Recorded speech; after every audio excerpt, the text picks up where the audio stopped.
दरियाए सिंध से मुतनाज़ नहरें निकालने के खिलाफ वकला का खैरपुर बबरलोई बाईपास पर धरना चौथे रोज में दाखिल हो गया है। खैरपुर में बबरलोई बाईपास पर धरने में कराची समेत सिंध भर के वकला शामिल हैं।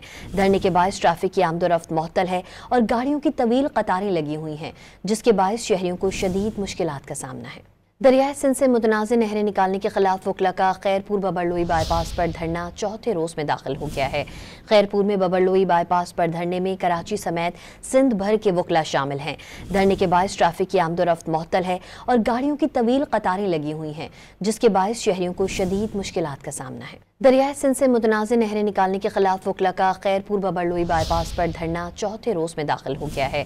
खैरपुर में बबरलोई बाईपास पर धरने में कराची समेत सिंध भर के वकला शामिल हैं। धरने के बायस ट्रैफिक की आमदोरफ्त मुअत्तल है और गाड़ियों की तवील कतारें लगी हुई हैं, जिसके बायस शहरियों को शदीद मुश्किलात का सामना है।